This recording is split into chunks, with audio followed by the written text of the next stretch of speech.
चलिए भाई हेडिंग लगाएंगे। हेडिंग है दो सदिश राशियों का, दो सदिश राशियों का, दो सदिश राशियों का गुणा करने का नियम। सदिश राशियों का या सदिश गुणन ज्ञात करने, दो सदिश राशियों का सदिश गुणन, सदिश गुणन, अरे क्या लिख रहा हूं यार, सदिश गुणन ज्ञात करने का नियम। देखो सुनो, आप ये हेडिंग लगा लीजिए, फिर मैं तुरंत बता दूं। लगाइए आप हेडिंग।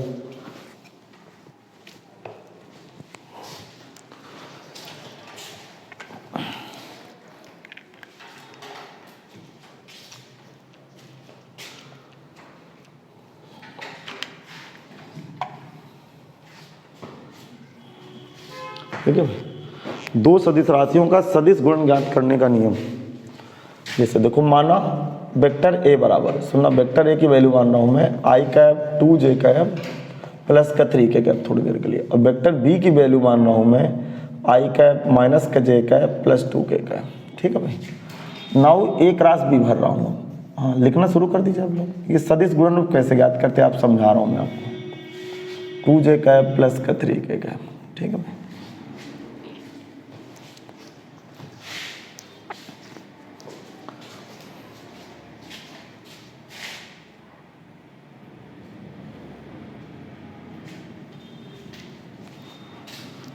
क्रॉस प्रोडक्ट क्या बेटा, cross product i cap minus का j cap plus 2k cap, ये क्रॉस प्रोडक्ट पे ऐसे भाई।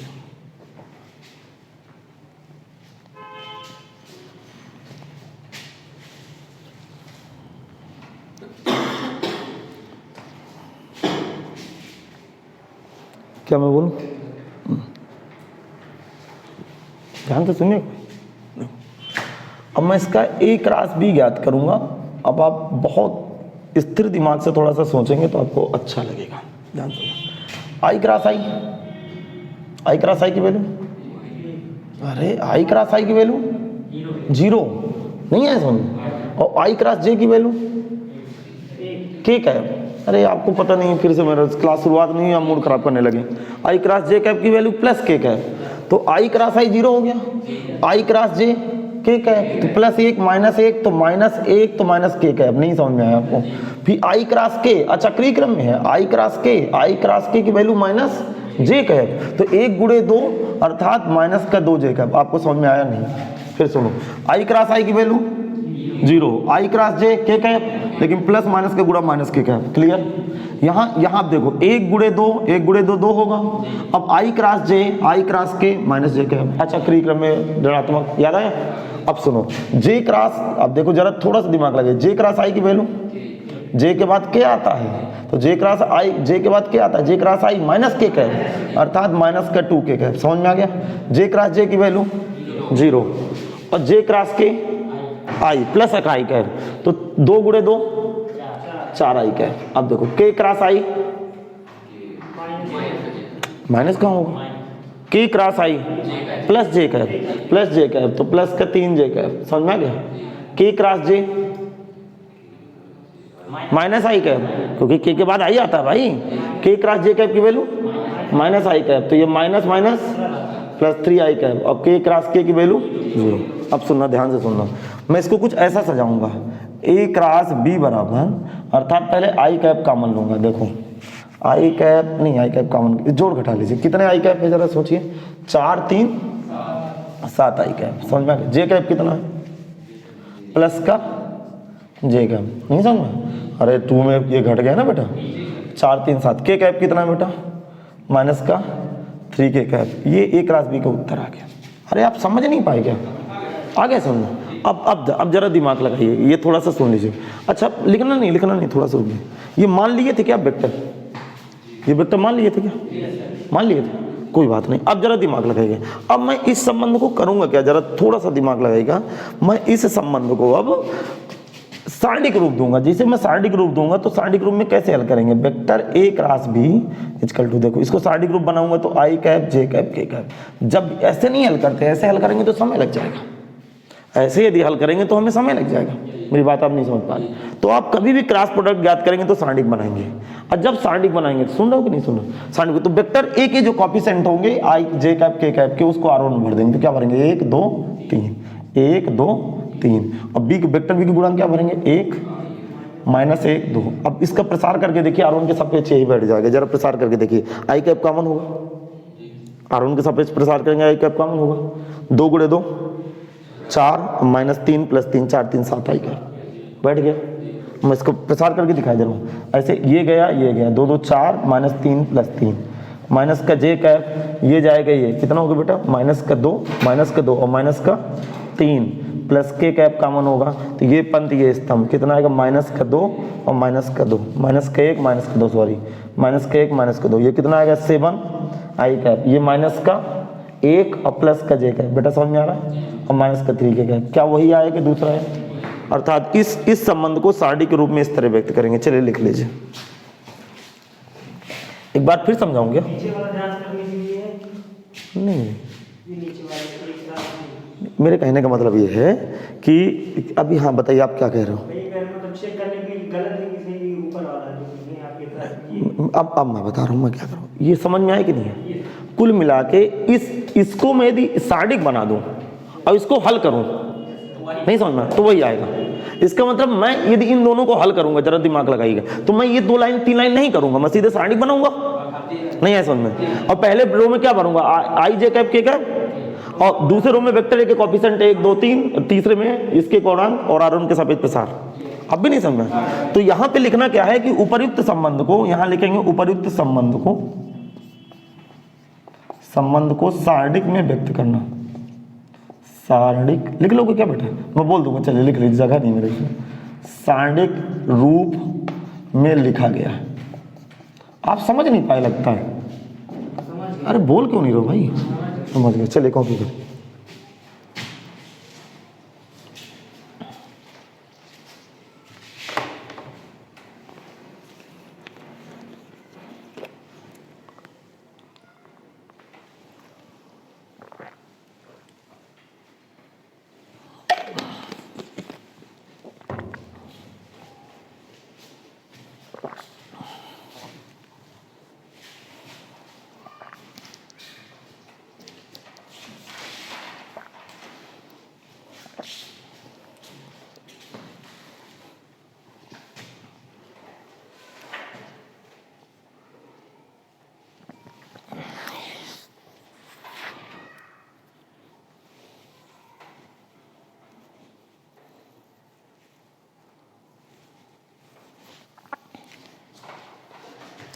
अब जैसे एक एग्जाम्पल दे रहा हूं, यदि वेक्टर ए बराबर A1 आई कैप A2 जे कैप A3 के कैप और वेक्टर बी बराबर B1 आई कैप B2 जे कैप B3 के कैप है, तो A क्रॉस B बताए। तो A cross B question mark लिखिए। क्या लिखे हैं? वेक्टर ए बराबर A1 आई कैप A2 जे कैप A3 के कैप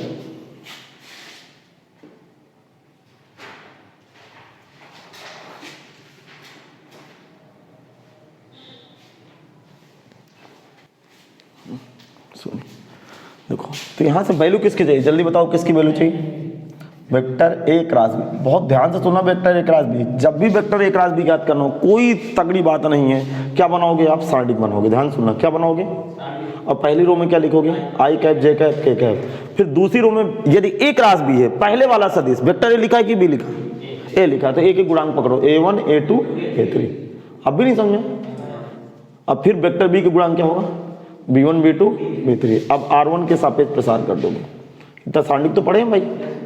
R1 के सापेक्ष प्रसार करने में, R1 के सापेक्ष प्रसार करने में, इसको भाई R1 के सापेक्ष इसका प्रसार कर दीजिए।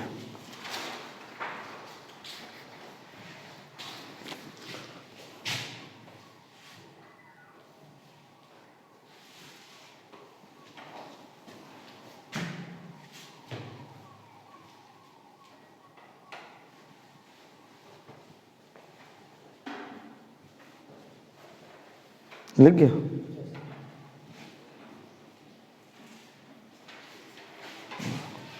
तो वेक्टर ए क्रॉस बी कितना बैठेगा? ए क्रॉस बी,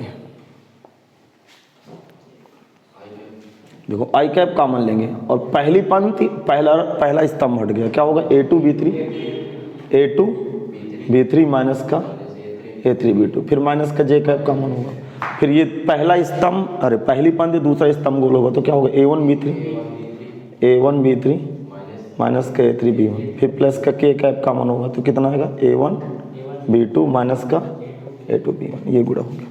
अब भी नहीं कर पाओगे? हाँ। एक एग्जाम्पल और कर लेते हैं।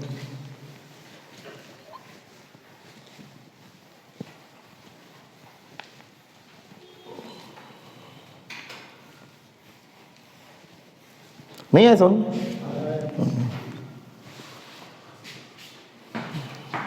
एग्जाम्पल नंबर 2 देखते हैं।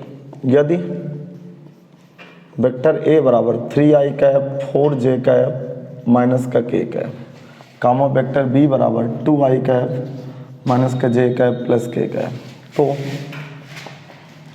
Vector B cross A question mark, तो vector B cross A question mark,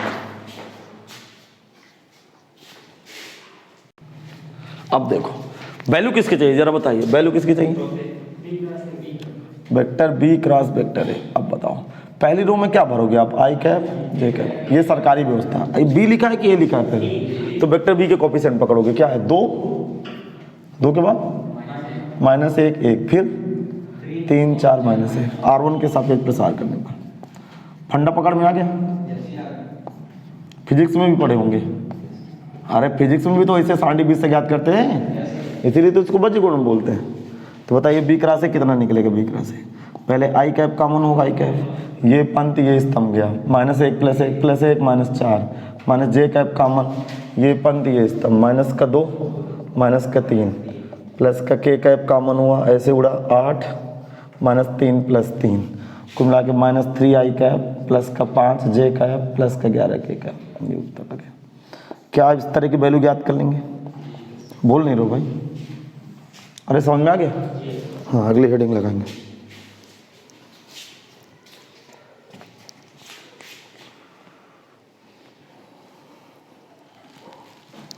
अगली हेडिंग लगाएं।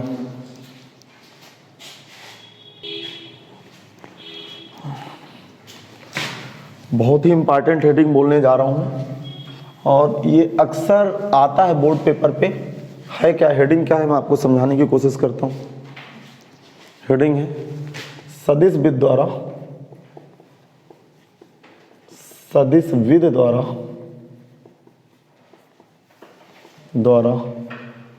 त्रिभुज का कोज्जा नियम सिद्ध कीजिए। कोज्जा नियम सिद्ध करें या सिद्ध कीजिए। कोज्जा नियम पता है कि पहली बार पढ़ रहे हो? या करके ऐसे हेडिंग आएगी, त्रिभुज ABC में सदिश विद द्वारा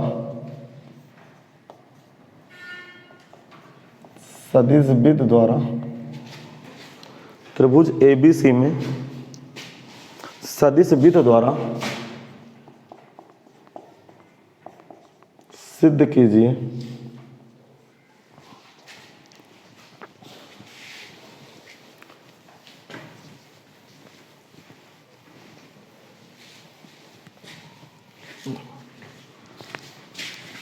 मैं आपको याद दिला दूं, ये cos A का सूत्र होता है कोज्जा नियम का, क्या होता है? B² + C² - A² 2BC। नहीं पढ़े थे क्या आप लोग? कक्षा 11 में था ये, जब त्रिभुजों का हल पढ़ते हैं त्रिकोण में थे, वहीं पे बच्चा सीखता है त्रिभुज का कोज्जा नियम। नहीं सीखे तो आज सीख लीजिए भाई। इसको कोसाइन रूल कहते हैं। अब कोसाइन रूल के कोज्जा नियम के 3 सूत्र होते हैं, याद दिला दूं मैं आपको। जब cos A का सूत्र होता है, ध्यान सुनना, तो ये B² + C² - A², अर्थात कोण A के सामने वाली भुजा वर्ग करके घट जाती है 2BC। और जब cos B का सूत्र होगा, इधर देखें भाई, जब cos B का सूत्र होगा तो ये -B² घटेगा। तो B² घटेगा तो शेष 2 भुजाएं क्या बच गई? अरे A और C, अर्थात ये C² प्लस का A² - 2AC।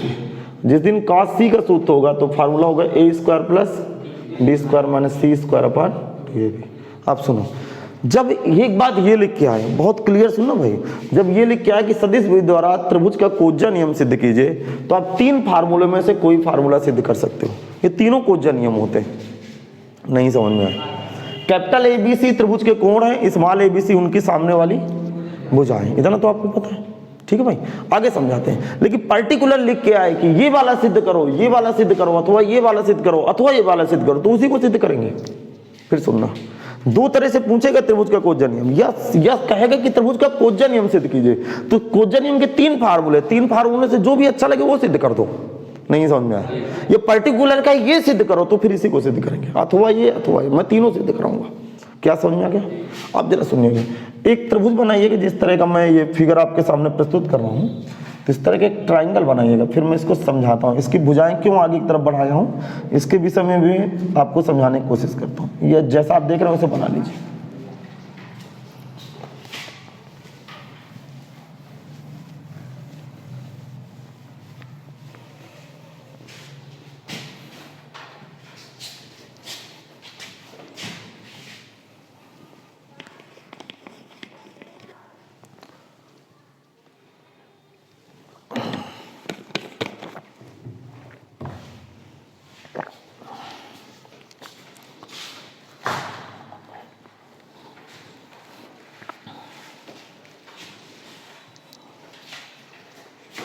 समझाऊं? सुनो, बहुत ध्यान से देखना। ABC कोई त्रिभुज है जिसकी कोण A के सामने वाली, ये कोण कैपिटल A के सामने वाली भुजा की लेंथ BC होती है, इसलिए इसको वेक्टर A लगाया जाता है। मैं बता भी चुका हूं आपको जब वेक्टर पढ़ाया।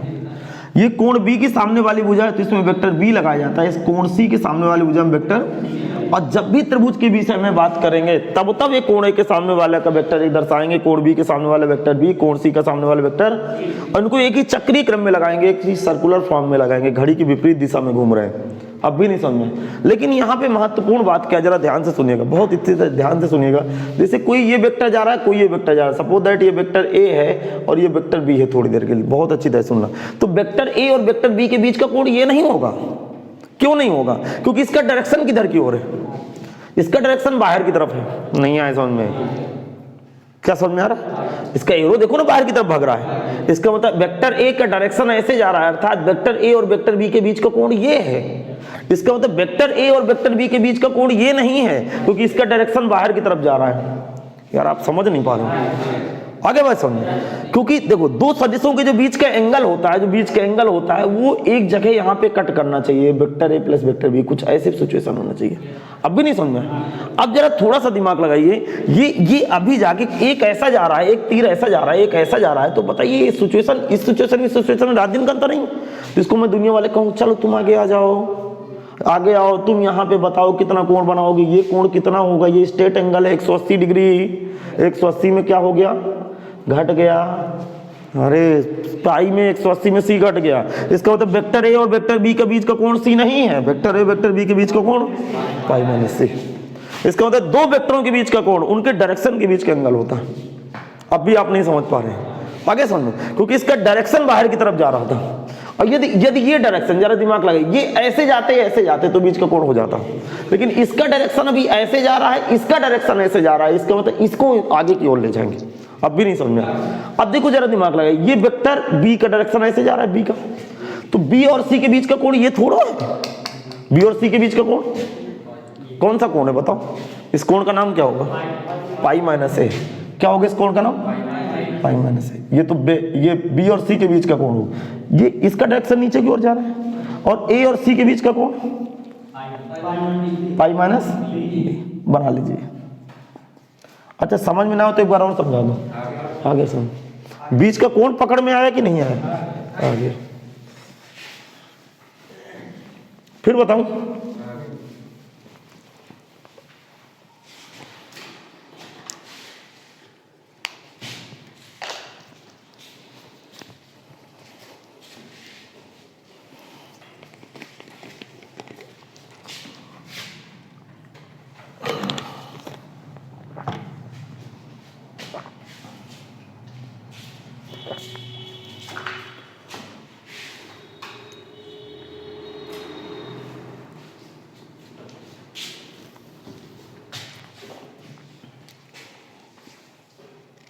बोलो।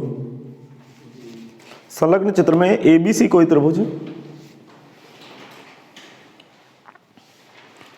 संलग्न चित्र में एबीसी कोई त्रिभुज है। एबीसी कोई त्रिभुज है जिसकी भुजाओं BC CA AB, जिसकी भुजाओं BC, CA, AB, जिसकी भुजाओं BC, जिसकी भुजाओं BC, CA, AB के स्थित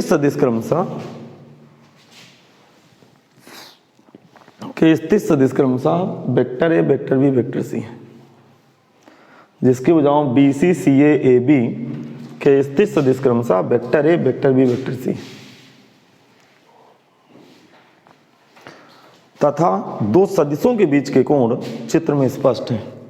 तथा दो सदिशों के बीच के कोण, तथा दो सदिशों के बीच का कोण, तथा दो सदिशों के बीच का कोण चित्र में स्पष्ट है। तथा दो सदिशों के बीच का कोण चित्र में स्पष्ट है। तथा दो सदिशों के बीच का कोण चित्र में स्पष्ट है।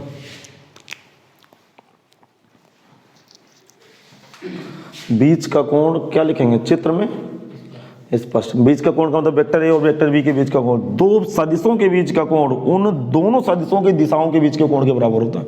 समझ में आए? अभी लिखा थ्योरी में क्या पढ़े हैं? यदि किसी त्रिभुज में चक्रीय क्रम में वेक्टर लगे हैं तो उनका परिणामी सदिश,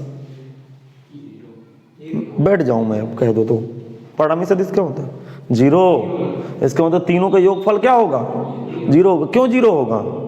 क्योंकि चक्रीय क्रम में लगे। लिखो, चूंकि वेक्टर ए काम वेक्टर बी काम वेक्टर सी, चूंकि वेक्टर ए काम वेक्टर बी काम वेक्टर सी चक्रीय क्रम में लगे हैं, चक्रीय क्रम में लगे हैं, इसलिए vector A plus vector B plus vector C बराबर 0।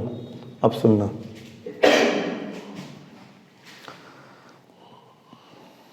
अब दिमाग लगे कि मैं क्या बोल रहा हूं, मेरी बातों को सुनिएगा।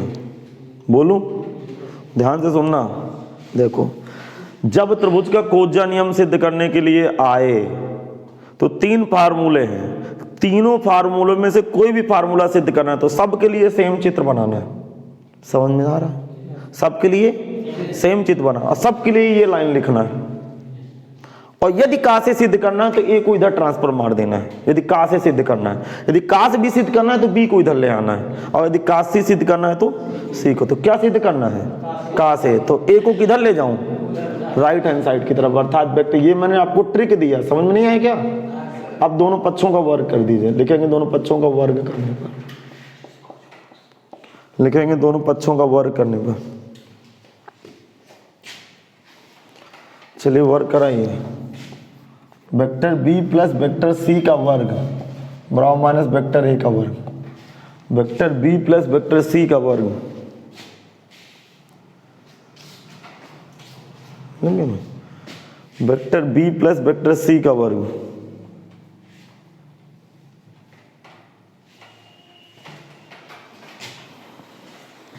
बोलो, बताऊं भाई? अब सुनना भी बहुत ध्यान से मैं क्या कह रहा हूं।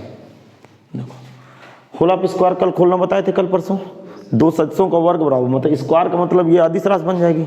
होलाप स्क्वायर कैसे खोलते हैं? वेक्टर बी का वर्ग प्लस वेक्टर सी का वर्ग प्लस 2b डॉट सी। याद आया? और ये माइनस 1 आ गया, वेक्टर ए का वर्ग हो गया। अरे होलाप स्क्वायर आदिश क्वांटिटी याद है। अब सदिश का वर्ग बराबर मापांक का वर्ग। वेक्टर का चिन्ह हट जाता है जब वर्ग लगता है, ये भी हट गया। अब सुनना, बी और दो वेक्टरों का डॉट प्रोडक्ट क्या होता है? उन दोनों का परिमाण, अर्थात बी का परिमाण सी का परिमाण, और बीच का कोण, बी और सी के बीच का कोण पाई माइनस ए। बी और सी के बीच का कोण, अब बीच का कोण कोज्या के साथ भरते हैं, अर्थात कॉस के साथ भरते हैं। अब भी नहीं आपको समझ आ गया सर? यहाँ पे वेक्टर का साइन हटा, ये वेक्टर का साइन हटा। बी डॉट सी का फार्मूला, दोनों का परिमाण बीच का कोण कोज्या के गुणनफल के बराबर होता है। ये ए स्क्वायर होगा। क्या आपको समझ में आया? अब सुनिए, ये क्या होगा? बी स्क्वायर प्लस का सी स्क्वायर, कास पाई माइनस ए बराबर माइनस कास ए, तो माइनस का 2bc कॉस ए बराबर का ए स्क्वायर। ये इधर चटक गया, 2bc कॉस ए इधर आ गया, और ये कितना आया? B square plus C square minus A square. ठीक है भाई। ये कॉस ए बराबर कितना आ गया, B square plus C square minus A square upon 2bc upon 2bc आ गया। बताइए समझ में आया कि नहीं आया? आ गया सर। अब अगला प्रूफ करेंगे।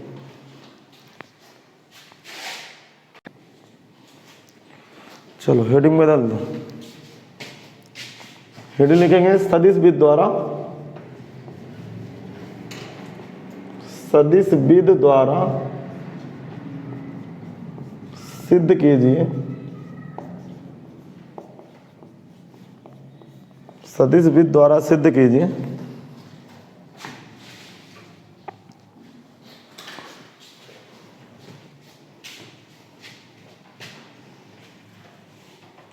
सदिश विद द्वारा सिद्ध कीजिए, बोलो सिद्ध कीजिए कॉस बी बराबर, बताओ कॉस बी का सूत्र B square plus C square minus A, अरे क्या लिख, नहीं बी घटेगा ना बेटा, A square plus minus upon 2ac। देखो कैसे प्रूफ करेंगे, सुनना। बताओ ये वाली लाइन डायरेक्ट लिखें क्योंकि चित्र तो बना है ना, लिखे चूंकि vector A comma vector B comma vector C चक्रीय क्रम में लगे, क्योंकि vector A comma vector B comma vector C चक्रीय क्रम में लगे हैं, चक्रीय क्रम में लगे हैं, इसलिए vector A plus vector B plus vector C बराबर 0। क्योंकि vector A comma vector B comma vector C चक्रीय क्रम में लगे हैं, क्योंकि vector A comma vector B comma vector C चक्रीय क्रम में लगे हैं, चक्रीय क्रम में लगे हैं, इसलिए vector A plus B plus C बराबर 0।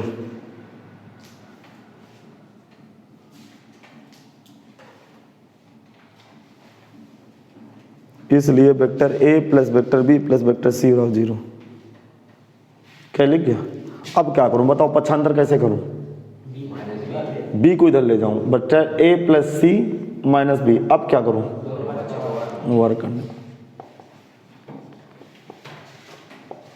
वेक्टर ए प्लस सी का वर्ग बराबर माइनस वेक्टर बी का। बताओ कैसे वर्ग होगा, बोलो। वेक्टर ए का वर्ग प्लस वेक्टर सी का वर्ग plus plus 2a dot C बराबर वेक्टर बी का वर्ग। अब सुनना, किसी भी वेक्टर का सदिश का वर्ग मापांक वर्ग, ए डॉट सी का सूत्र क्या होगा, कोई बताएगा?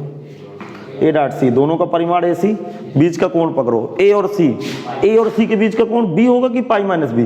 पाई माइनस बी, क्योंकि इसका डायरेक्शन बाहर की तरफ जा रहा है, इसका मतलब कॉस पाई माइनस बी। क्या समझ में आ रहा है? कॉस पाई माइनस बी बराबर ये बी स्क्वायर लेंगे, तो भाई ये A square plus C square minus 2ac, ये cos 180 minus theta minus cos theta होता है, बराबर बी स्क्वायर। पक्षांतर करूंगा तो 2ac cos B equal to A square plus C square minus B square.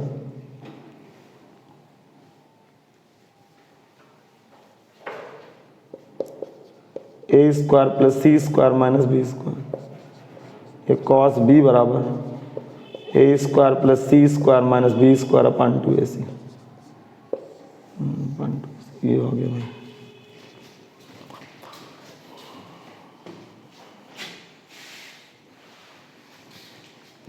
एक और बचता है, उसको भी सिद्ध कर लेते हैं। अच्छा ईमानदारी से बताइए समझ में आया कि नहीं आया? तो क्यों नहीं घर में पढ़ रहे हो भाई? आप स्पीड से मेहनत करिए ना आप लोग, और आपको याददाश्त आपकी बहुत अच्छी होनी चाहिए, तुरंत तुरंत बातें समझ में आए। अब काशी का फार्मूला सब लोग सिद्ध करें, चलिए करिए सब लोग।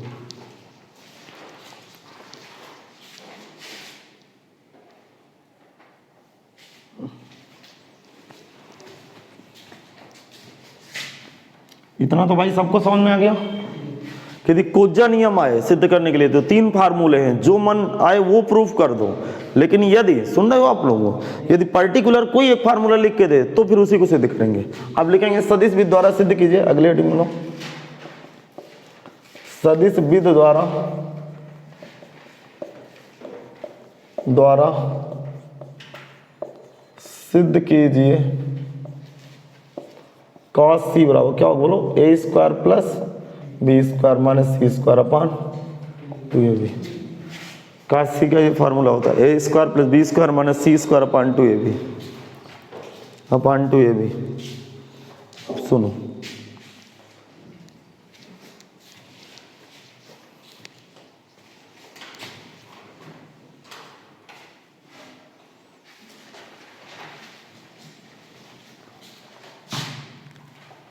बोलो लिखेंगे चूंकि वेक्टर ए बी सी चक्रीय क्रम में लगे हैं, चूंकि वेक्टर ए, चित्र यही बनाएंगे आप, लेकिन यहां नहीं बनाना क्योंकि पेपर में कोई एक आएगा ना बेटा, तो पहले चित्र बनाइएगा, उसी तरह इंट्रोडक्शन करिएगा, फिर ये बात लिख दीजिएगा। प्रोसीजर तो समझ गए ना पूरा। लिखेंगे चूंकि vector A vector B vector C चक्रीय क्रम में लगे, क्योंकि vector A vector B vector C चक्रीय क्रम में लगे हैं, इसलिए vector A plus vector B plus vector C बराबर 0। अब क्या करूं मैं जरा बताइए।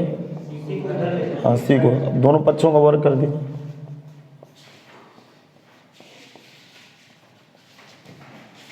लिखेंगे दोनों पक्षों का वर्ग करने पर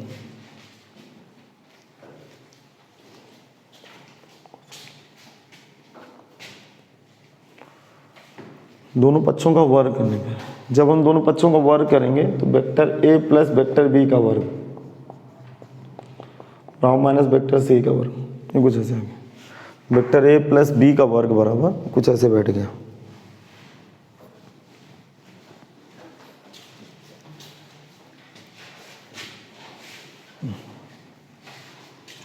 क्या बैठेगा, वेक्टर ए का वर्ग प्लस वेक्टर बी का वर्ग plus 2 vector A dot B. Clear.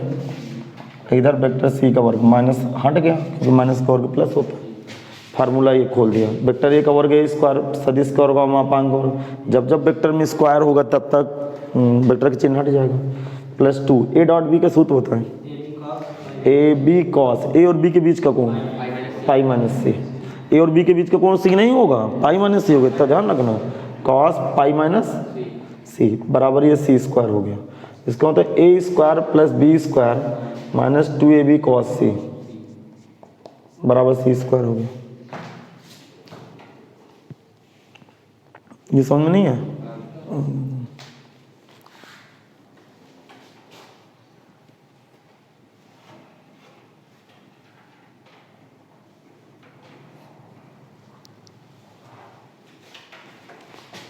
To A B cos C equal to, सुनना, A square plus B square minus C square, या कॉस सी बराबर A square plus C square upon 2ab। Proof हो गया।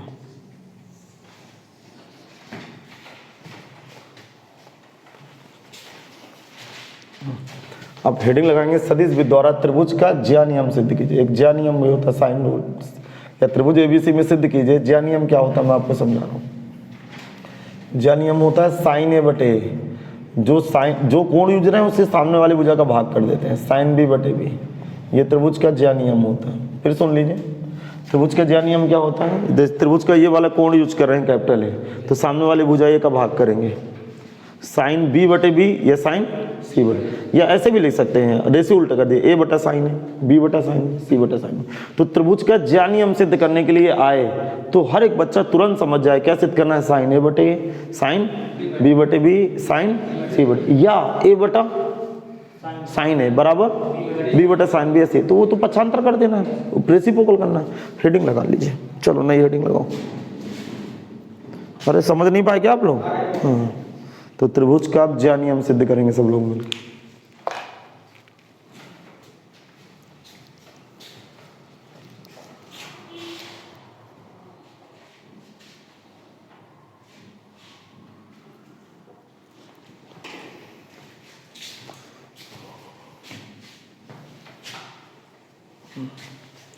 चित्र भी बना लीजिएगा same. जब भी त्रिभुज का याद किया जाएगा, जब वेक्टर में त्रिभुज को याद करेंगे ये ट्रायंगल बनेगा भाई, और इस ट्रायंगल में जो कंडीशन है वो भी आप बना लीजिएगा।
तैयार है? लिखेंगे संलग्न चित्र में ABC कोई त्रिभुज है। चित्र बना लिए थे कि नहीं बनाए? फिगर बन गया था ना। संलग्न चित्र में ABC कोई त्रिभुज है जिसकी भुजाओं BC, संलग्न चित्र में ABC कोई त्रिभुज है जिसकी भुजाओं BC, CA, जिसकी भुजाओं BC, CA, AB, जिसकी भुजाओं BC, CA, AB के स्थित सदिश क्रमशः वेक्टर A तथा वेक्टर B तथा वेक्टर C के स्थित सदिश क्रमशः वेक्टर A तथा वेक्टर B तथा वेक्टर C के स्थित सदिश क्रमशः वेक्टर A तथा वेक्टर B तथा वेक्टर C। तैयार हैं सुनने के लिए? मान चुके हैं कि vector A, vector B, vector C। अब ध्यान सुनना, फिर वही चीज लिखेंगे चूंकि वेक्टर ABC चक्रीय क्रम में लगे हैं। लिखें चूंकि vector A, vector B, vector C चक्रीय क्रम में लगे हैं, क्योंकि vector A, vector B, vector C चक्रीय क्रम में लगे हैं। Vector A, vector B, vector C चक्रीय क्रम में लगे हैं, इसलिए vector A plus vector B plus vector C बराबर क्या बैठेगा बेटा? अब इसको करना क्या है मैं आपको समझाने की कोशिश करता हूँ। समीकरण 1 लगा दीजिए पहली बात तो। अभी बहरहाल कोई इसमें छेड़खानी नहीं करना, आप केवल समीकरण 1 लगा दें। बोलो भाई। अब लिखेंगे समीकरण 1 के दोनों पक्षों में, समीकरण 1 के दोनों पक्षों में वेक्टर A का अदिश गुणन करने पर, बोलो समीकरण 1 के दोनों पक्षों में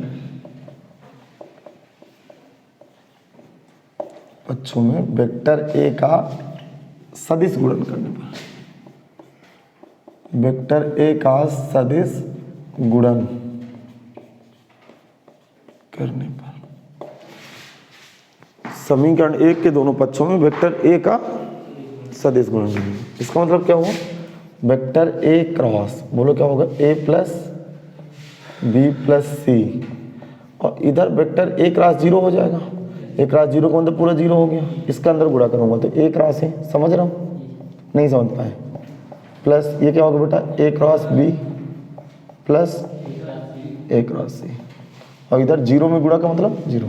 कल की क्लास दो समान सदस्यों का सदिश गुणन 0, इसका मतलब इसकी वैल्यू, अरे A क्रॉस A की वैल्यू 0, A क्रॉस B को लिखा रहने दीजिए। कल ये भी पढ़े हैं कि यदि इसका डायरेक्शन उल्टा कर दूं, C को पहले कर दूं तो पीछे का चिन्ह बदल जाता है, माइनस हो गया। इसको पक्षांतर करूंगा तो दुनिया वाले बोलेंगे A क्रॉस B बराबर कितना आ गया? C cross A। समीकरण नंबर 2 करें। आप समझ नहीं पाए क्या?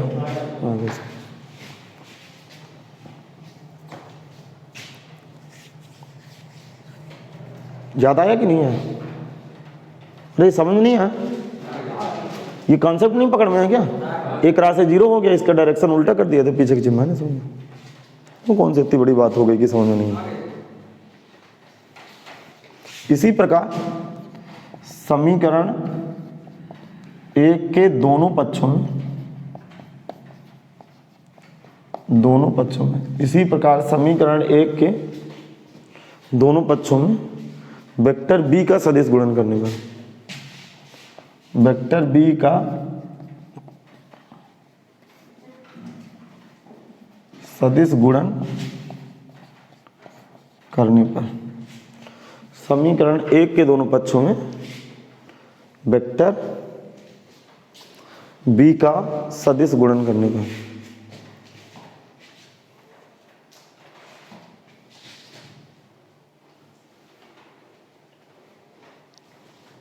अब सुनो,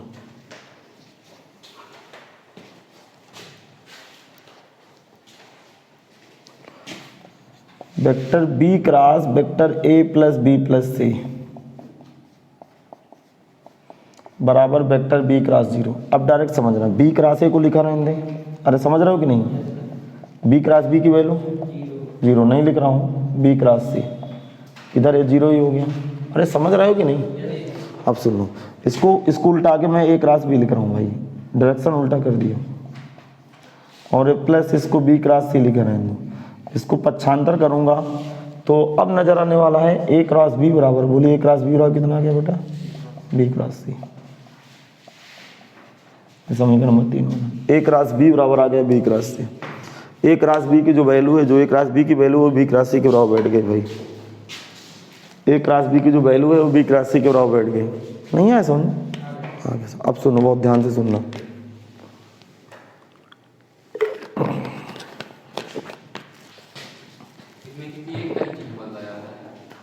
हाँ, पक्षांतर करने के लिए बदलना है, उसका चिन्ह बदलना है जो चक्रीय क्रम में। देखो ये बी के बाद सी आता था तो चक्रीय क्रम में, लेकिन ए के बाद बी आता है, इसलिए इसको बदलें। इसमें देखना इसका चिन्ह बदले हैं, क्योंकि ए के बाद बी आता है ना, लेकिन सी के बाद ए आ जाता है। अरे ए बी सी में 3 नंबर बात कर, नहीं समझ पाए तो जो अचक्रीय क्रम में उसका चिन्ह बदल दो। नहीं है समझ? अब समीकरण 2 और 3 से चलेंगे तो ये भी ए क्रॉस बी की वैल्यू, ये भी ए क्रॉस बी की वैल्यू है, तो ए क्रॉस बी बराबर बी क्रॉस सी बराबर सी क्रॉस है। तीनों आपस में क्या हो गए? बराबर हो गए। समीकरण 1 तथा 2 से, सॉरी 2 और 3 से। बेटा समझ में नहीं आया क्या भैया? आपको समझ में नहीं आया क्या? नहीं है क्या समझ? समीकरण 2 तथा 3 से। अब सुनना, जब मैं समीकरण 2 तथा 3 से चलूंगा, 3 से ध्यान सुनना, तो कितना बैठेगा? ए क्रॉस बी बराबर बी क्रॉस सी बराबर सी क्रॉस ए। ठीक है, ए क्रॉस बी बराबर बी क्रॉस सी बराबर सी क्रॉस ए।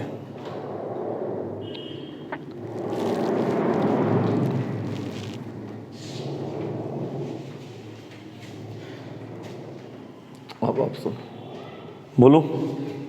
अब प्रत्येक पद का मापांक लेने पे इसको मापांक ले लीजिए। ए क्रॉस बी बराबर माड ऑफ बी क्रॉस सी बराबर माड ऑफ सी क्रॉस ए। ये भी दिख गया कि नहीं दिखा? समीकरण नंबर 4 लगा दें।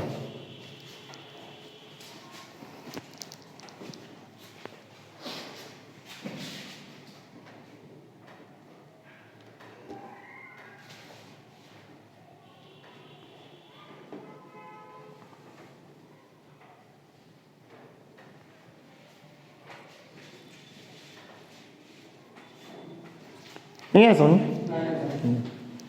सुनना। अब हम क्या करेंगे, जरा दिमाग लगाइएगा। लिखेंगे बी नो दैट, हम जानते हैं, क्या जानते हैं। अब अलग अलग तीनों की वैल्यू ज्ञात करूंगा। ए क्रॉस बी का कोई सूत्र बताएगा? ए क्रॉस बी का सूत्र क्या होता है? ए बी साइन, देखो मैं याद दिला दूंगा, एक मिनट। दोनों सदिशों का मापांक बीच का कोण ज्या के गुणनफल के बराबर होता है क्रॉस में। तो ए और बी के बीच का कोण तो साइन पाई माइनस सी। नहीं आया समझ? और यन कैप का गुणा कर देते हैं, भूल गए क्या? ध्यान रखना। तो ये क्या आ गया? ए क्रॉस बी बराबर कितना आ गया? ए क्रॉस बी बराबर कितना आ गया? A B sine 180 minus theta sine theta N cap आएगा। नहीं आया समझ? आ गया, लिखिए फिर।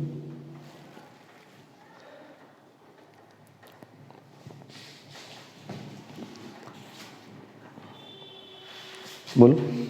अब देखना दिमाग। अब इसका माड ले लूंगा भाई। जैसे मैं इसका माड लूंगा तो इसकी सीन ऐसे आ जाएगी, A B sine C N cap आ गया, इसकी सीन ऐसे आ गई। तो अब ए क्रॉस बी को जरा ध्यान से देखना। देखो ये ए बी साइन सी तो कांस्टेंट है, अचर है, अरे अदिश राशि है। और इकाई सदिश का मापांक, इसमें मापांक लग गया। इकाई सदिश का मापांक 1 होता है, तो इसका उत्तर कितना आ गया? ए बी साइन सी। नहीं आया समझ? अरे समझ नहीं आया? अब देखो बहुत ध्यान से सुनना। इसी प्रकार आप सबको हल नहीं करना। अब ये वाला बेटा हल हो गया, ये वाला। इसी प्रकार किसी ने कहा कि बी क्रॉस सी, तो बस यहाँ से एक खोपड़ी लगाना है। ए क्रॉस बी ज्ञात करना, पहले देख लीजिए बाद में लिखिएगा। ए क्रॉस बी ज्ञात करने में ए बी साइन सी आया है, ए बी साइन सी, तो बी क्रॉस सी ज्ञात करने में बी सी, और देखो ए बी ये भुजाएं आई हैं तो तीसरा कोण आ जाता है, तो क्या आएगा? साइन ए। नहीं आया समझ में? क्योंकि देखो ए बी तो कोण सी आया है कैपिटल लेटर में, कोण कैपिटल लेटर में, तो बी सी आया तो बी सी भुजा हो गई। अब बी और सी के बीच का कोण आ गया कैपिटल ही। अब भी नहीं समझा? इसी प्रकार सी क्रॉस ए क्या होगा? कोई बताएगा सी क्रॉस ए? बता दो जरा, अच्छा लगे।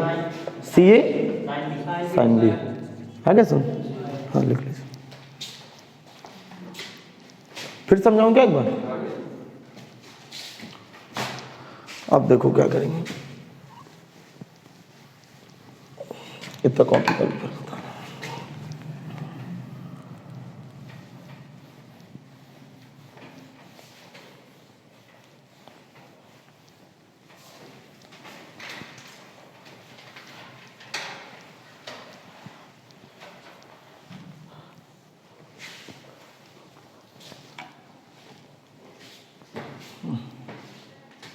बोलो, समीकरण 4 से चलिए, इस 4 से,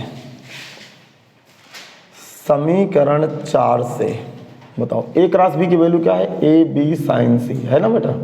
बी क्रॉस सी की वैल्यू बी सी साइन ए, और इसकी value C A sine B. अब क्या करूं कि ज्या नियम सिद्ध हो जाए, प्रत्येक पद में ए बी सी का भाग करने पर। ये समझ में नहीं आया क्या? वैल्यू डाल दिए सबकी भाई, इसको क्या समझाऊं। लिखेंगे प्रत्येक पद में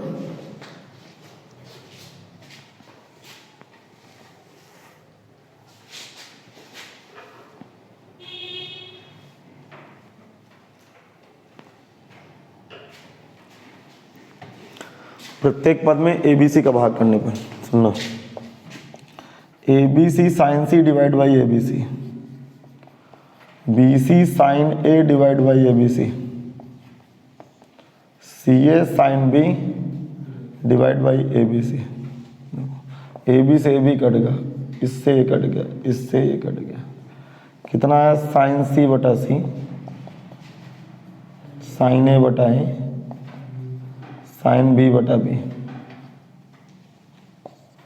साइन ए बटा ए बराबर साइन बी बटा बी बराबर साइन सी बटा सी। हाँ, सिद्ध हो गया। या इसको उल्टा कर सकते हैं, कभी इस तरह ना उल्टा करके आ जाते, एक ही लाइन तो बढ़ाना है इसकी, नहीं समझे आप?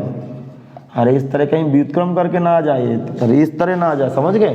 कुछ नहीं करना, इसकी एक लाइन सबको उल्टा कर दीजिएगा, व्युत्क्रम कर दीजिएगा, आगे समझ। चलिए अगली हेडिंग लगाते हैं। अभी 2 फार्मूले और सिद्ध करेंगे, फिर इसके बाद छुट्टी करेंगे।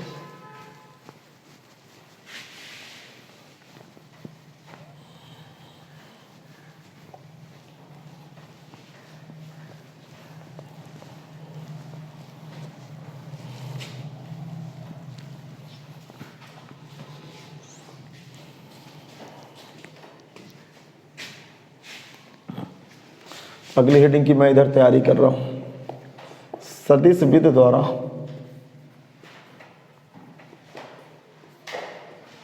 द्वारा सिद्ध कीजिए, सदिश विधि द्वारा सिद्ध कीजिए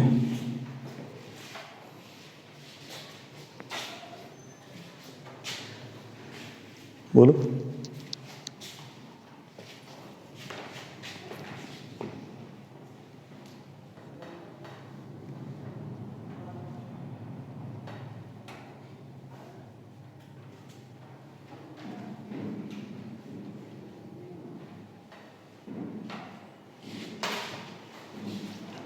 बोलो भाई, सदिश विधि द्वारा सिद्ध कीजिए cos alpha plus beta. Cos alpha plus beta का सूत्र किसी को पता?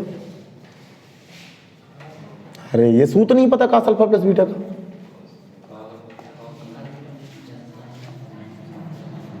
याद आया?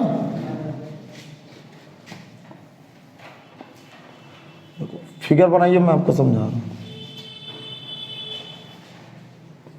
इसकी इकाई सदिश आई कैप, इसकी इकाई सदिश जे कैप, इसकी इकाई सदिश माइनस जे कैप। ये टेढ़ा बन गया क्या भाई?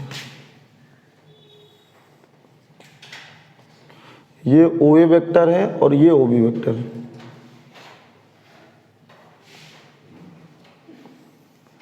ये ओ ए वेक्टर है, ये ओ बी वेक्टर। इसका स्थित सदिश वेक्टर ए है और इसका स्थित सदिश वेक्टर भी है। ये कोण अल्फा है, ये कोण बीटा है, तो दोनों के बीच का कोण कितना बैठ गया? Alpha plus beta. इनके बीच का कोण अल्फा प्लस बीटा बैठ गया। अब सुनिए, जब जब कास में फार्मूला सिद्ध करना हो तब तक आप डॉट प्रोडक्ट लगाएंगे, अदिश गुणन लगाएंगे, तभी तो कास आएगा। और सदिश गुणन लगा देंगे तो साइन पैदा हो जाएगा। तब सुनिए सवाल को कैसे लगाएंगे।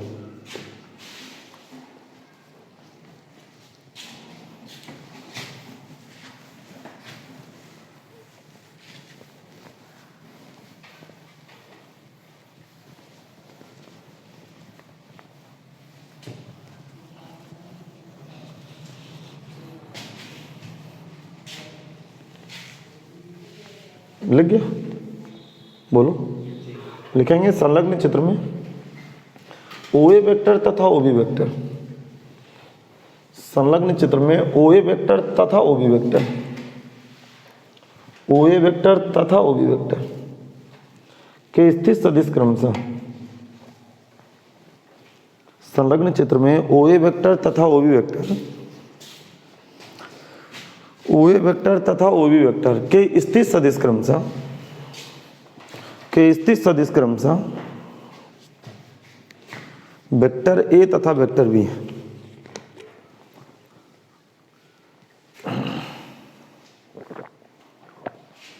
वेक्टर A तथा वेक्टर B तथा दोनों सदिश x से क्रमशः अल्फा और बीटा कोण बनाते हैं, तथा दोनों सदिश x से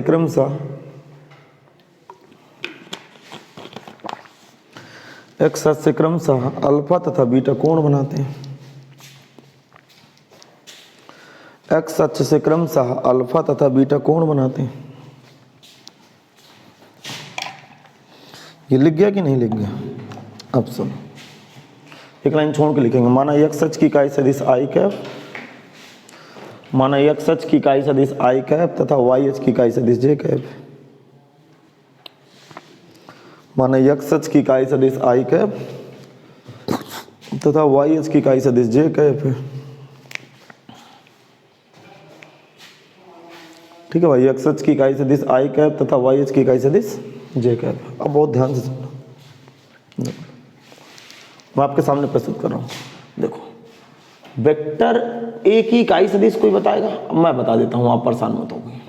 वेक्टर A की इकाई सदिश जिसे हम लोग A कैप से दर्शाते हैं, और वेक्टर A की इकाई सदिश बनाने के लिए उस वेक्टर में उसी के मापांक का भाग कर देते हैं। एक तो नियम ये है, लेकिन ये सदिश तो वेक्टर A लिखा है, तो आप सोचे तो वेक्टर A कैप, कुछ लोग जल्दी से बोल जाएंगे वेक्टर A बटे मॉड ऑफ वेक्टर, लेकिन ये इसका यहाँ फायदा नहीं होने वाला।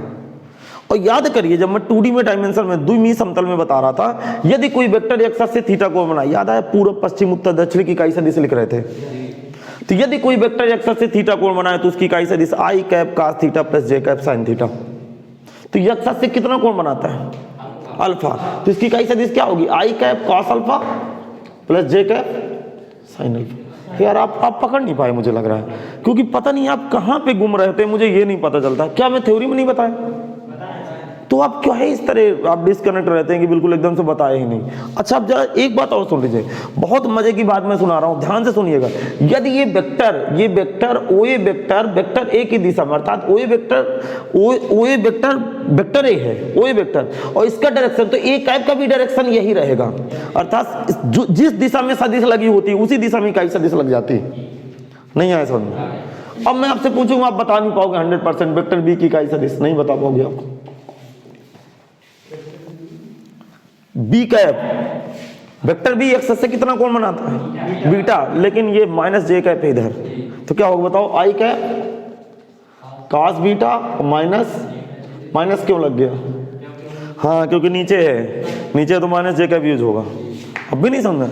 देखिएगा नोट्स में, देखिए कि मैंने हेडिंग लगा के रखी थी पूरा पश्चिम उत्तर दक्षिण की इकाई सदिश, फिर बीचों बीच वाले 45 अंश पे निकालना शुरू किए थे, याद आया? आप सुनिए, इसका मतलब देखो, ज़्यादा दिमाग लगी। वेक्टर A और वेक्टर B की इकाई सदिश हम लोग भर चुके हैं। वेक्टर A और वेक्टर B के बीच का कोण कितना है? अल्फा प्लस z, तो वही कोण A कैप B कैप के बीच होगा, क्योंकि वेक्टर A जिस दिशा में लगा है उसी दिशा में जाके A कैप लग जाएगा। याद नहीं आया आपको? आगे सुनो, मैं याद दिलाता हूँ आपको। जैसे ये x अक्ष की इकाई सदिश क्या होती है? i cap. जरा दिमाग लगाना। तो ये O से A तक की दूरी किसी ने कहा 5 है, तो OA बराबर कितना है? तो OA वेक्टर बराबर 5 i कैप। इसका मतलब तीर तो इधर लगाना, तो जिस दिशा में इकाई सदिश लगी है उसी दिशा में वेक्टर लग जाता है, तो जिस दिशा में वेक्टर लगा उसी दिशा में इकाई सदिश लग जाती है। नहीं है समझ? इसका मतलब कि वेक्टर A वेक्टर B के बीच का कोण जो होगा वही कोण A कैप और B कैप के बीच होगा।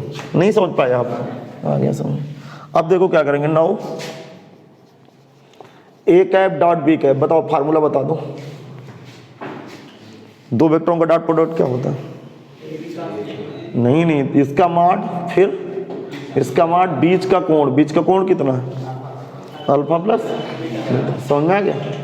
अब जरा थोड़ा सा खोपड़ी लगाइएगा कि ये क्या चलेगा, मैं आपको बताता हूँ। ये इतना डेटा डाल लीजिए आप लोग, इतना सब लोग ये डेटा डाल लीजिए, मैं तुरंत बताया आपको क्या है। हमें सुनना, देखो A cap dot B cap लिखा रहने दो, ध्यान सुना। इकाई सदिश का मापांक,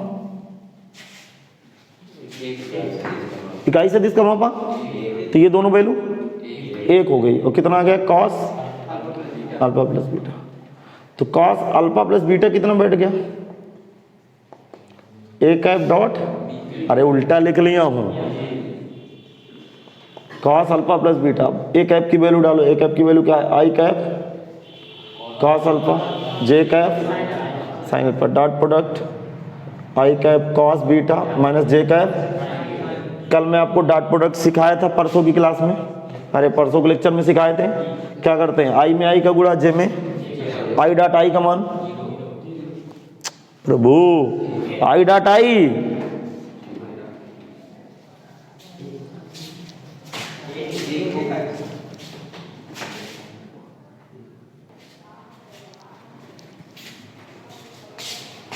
आई डॉट आई का मान, फिर वही बने। आई डॉट आई क्या होता है, बोलो एक होता है, आई डॉट जे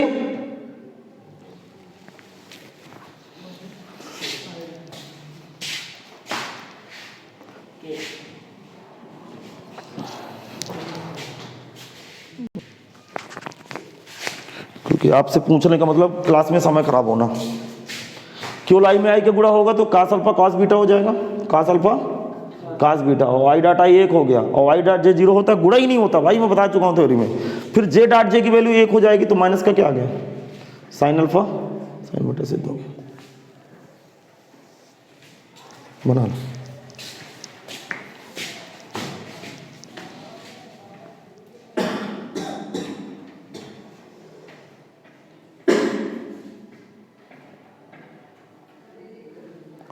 मुझे तो ऐसा महसूस हो रहा है कि आज की जो मैं कल की थ्योरी लिखाऊंगा आप पढ़ के नहीं आते, परसों की थ्योरी लिखा है आप कल पढ़ के नहीं है, आज जो लिखा रहा हूँ उसको पढ़ के नहीं आओगे, कैसे क्लास कनेक्ट कर पाओगे भाई।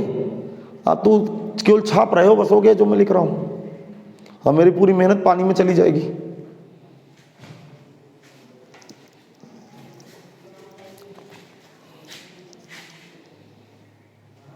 ये समझ में आया कि नहीं आया, नहीं आया समझ में।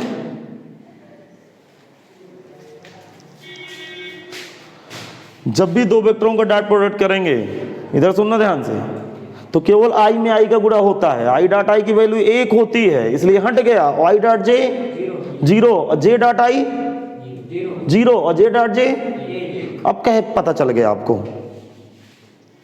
जब कल पूछूंगा तो ऐसा चेहरा दिखा रहे हो फालतू, मेरा मूड खराब लगता है, सबको पीटूं आज मैं, वैसे एक्शन दिखा रहे हो। आपके जैसे बच्चे कभी गणित सीखते हैं, आपके जैसे बच्चे,